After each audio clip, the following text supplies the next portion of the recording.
কুত্তা বিলার দাম আছে, আপনার আমার জীবনের কোনো দাম নাই।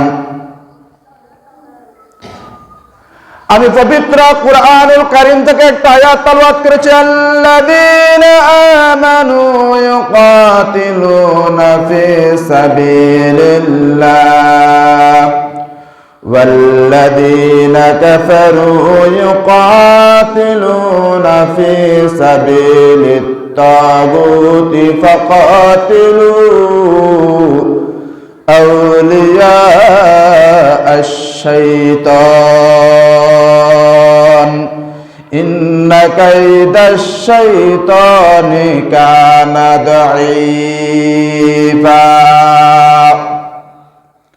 আমার আল্লাহ পাক রব্বুল আলামিন সারা দুনিয়ার মানুষকে শিক্ষা দেওয়ার জন্য বলতেছে, হে ঈমানদারগণ, তোমরা আমার পক্ষে যুদ্ধ করো।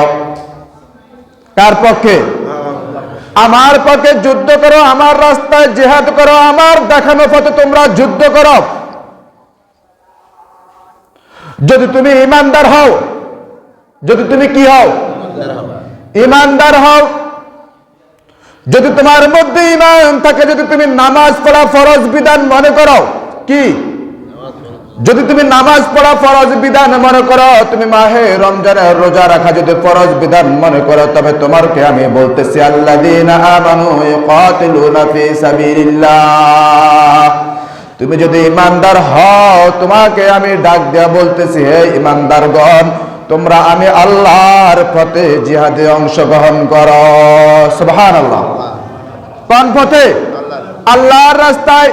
ওয়াল্লাযীনা কাফারু ইউকাতিলুনা ফি সাবিলিত তাগুতি ফাকাতিলু আউলিয়া আশ-শাইতান।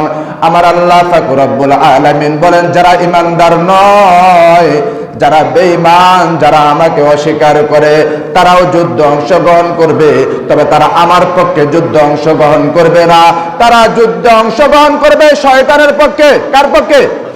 শয়তানের পক্ষে। আমার কথা না, কার কথা? আল্লাহ সুবহানাহু ওয়া তাআলা বলেন, আউলিয়া কাইদাশ শাইতান।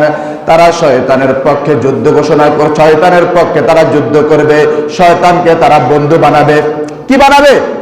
বন্ধু বানাবে শয়তানকে। বেঈমান কুফরি কালাম যারা করে, অমুসলিমদের পক্ষে তারা যুদ্ধ করবে, কিন্তু তারা আমার পক্ষে যুদ্ধ করবে না।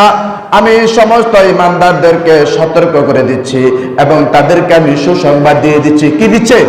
সুসংবাদ দিচ্ছে, ইন্না কাইদাশ শাইতানি কানা দাঈফা। সুবহানাল্লাহ। ইন্না কাইদাশ শাইতানি কানা দাঈফা। আমার আল্লাহ সুবহানাহু ওয়া তাআলা কত সুন্দর করে সমস্ত ঈমানদারদেরকে বলতেছে, তোমরা চিন্তা করিও না। তোমরা কি করিও না? চিন্তা করিও না, টেনশন করিও না, দুশ্চিন্তা করিও না। আমি আল্লাহ তোমার সাহায্যকারী আছে। সুবহানাল্লাহ। আমি তাদের যত ষড়যন্ত্র আছে, সমস্ত ষড়যন্ত্র আমি তাদের বানচাল করে দেব। সুবহানাল্লাহ।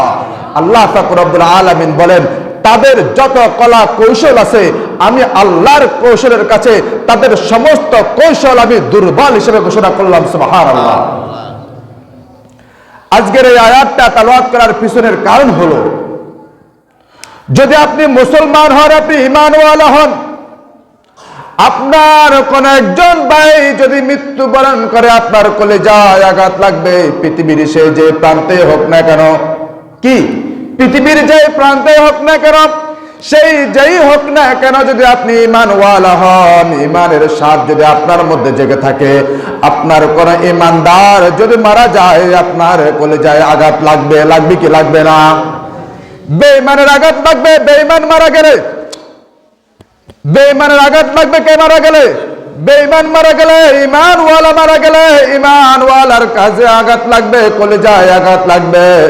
আমাদের এক ভাই, আমার জেলারও না, আমার উপজেলারও না, আমার গ্রামেরও না, এমন একটি মানুষ গতকাল রাত্রে মৃত্যুবরণ করেছে। নাম তার ওসমান হাদি। নাম কি? ওসমান হাদি।